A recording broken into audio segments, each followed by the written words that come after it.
નમસ્કાર વિદ્યાર્થી મિત્રો, આપણે ધોરણ 6 હિન્દી વિષયમાં પુનરાવર્તન કરી રહ્યા હતા. એકમ કસોટીના ભાગ સ્વરૂપે આપણે એનું રિવિઝન કરી રહ્યા છે 1 થી 6 પાઠનો. કાલે આપણે પહેલો ચિત્રપાઠ જોયો હતો. આજે આપણે બીજો પાઠ એક જગત એક લોક, જે એક કવિતા છે, એના પ્રશ્નોના જવાબ જોઈ લઈએ.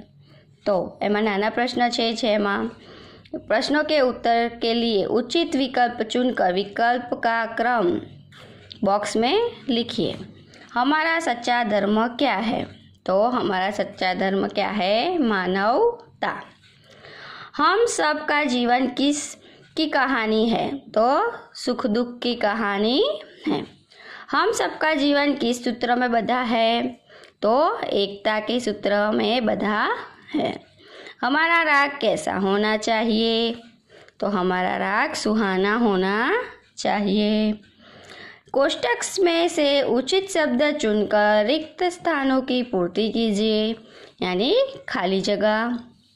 तो एक जगत एक लोक, खाली जगह सबका है एक मान. जीवन सुख दुख की एक कहानी है, यानी खाली जगह की कहानी है तो सुख दुख की. राष्ट्र में ऐक्य हमारा खालिया है, तो ऐक्य हमारा कर्म है. सब मिलकर विश्व शांति का खाली जगह लहराए, तो विश्व शांति का निशान यानी ध्वज लहराना चाहिए. निम्नलिखित विधानों के सामने सही और गलत का चिन्ह कीजिए. प्रगति, न्याय और मानवता हमारा धर्म है, तो वह सत्य है, तो सही का निशान करना है. हम सबका रक्त अलग अलग है, तो गलत. राष्ट्र में ऐक्य ही हमारा कर्म है, तो सत्य. हम सबको हिलमिल कर रहना चाहिए, सत्य. निम्नलिखित शब्दों के समानार्थी शब्द लिखिए. लोक यानी जगत, मान प्रतिष्ठा, हाथ कर, निशान चिन्ह, अंबर आकाश, सूर्य भानु. फिर विरुद्धार्थी शब्द लीजिए. शुभ अशुभ, दूर पास, मृत्यु जीवन, जड़ चेतन, स्वामी दास, धर्म अधर्म. फिर यहाँ है, ये ढूंढ कर आपको दिखाना है, ठीक है. ये तो सब आपको आता ही है. अब हम थोड़े प्रश्न ले लेते हैं. निम्नलिखित प्रश्न के उत्तर एक एक वाक्य में लिखिए. एक जगत एक लोक काव्य में प्रकृति के कौन कौन से तत्व है? तो इस काव्य में चंद्र, सूर्य, भूमि, आकाश, हवा और पानी जैसे प्रकृति के तत्व का उल्लेख है.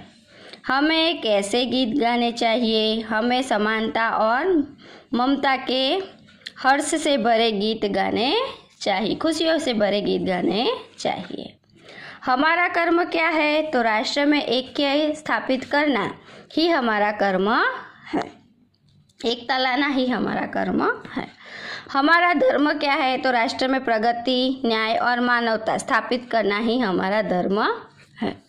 सबको ही मिलकर क्या लहराना है? हम सबको मिलकर विश्व शांति का निशान लहराना है.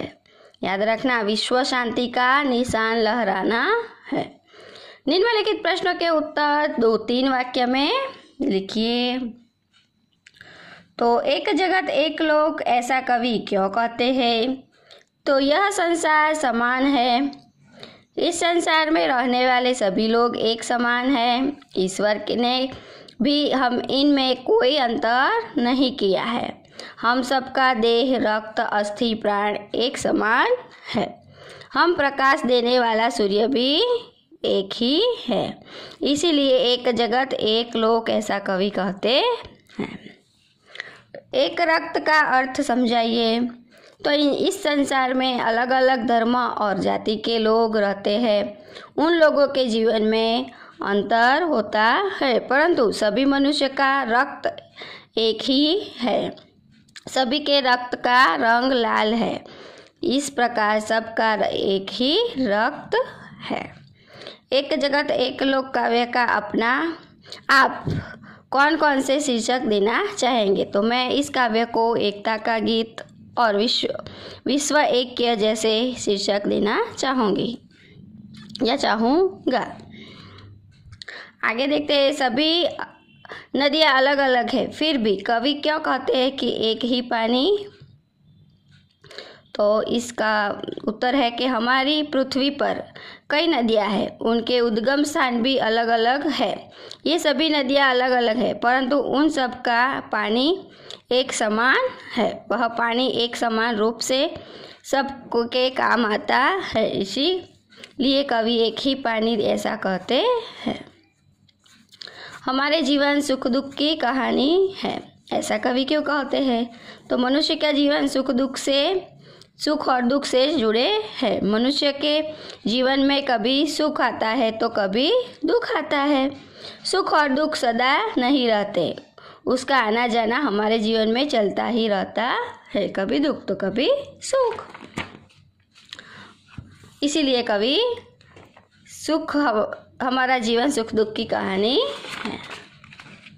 हमारा धर्म क्या होना चाहिए? तो हम सब लोग सभी धर्म और जाति के हो, हम सभी के जीवन में प्रगति हो, हम नई नई सफलताएं प्राप्त करें, हम सबको समानता के आधार पर न्याय मिल सके, हम सब मिलकर मानवता की रक्षा करें, यही हमारा धर्म होना चाहिए। ठीक है, यहाँ निम्नलिखित काव्य पंक्ति का भावार्थ लिखिए। एक जगत एक लोक, सबका है एक मन, एक चंद्र एक सूर्य, एक भूमि आसमान।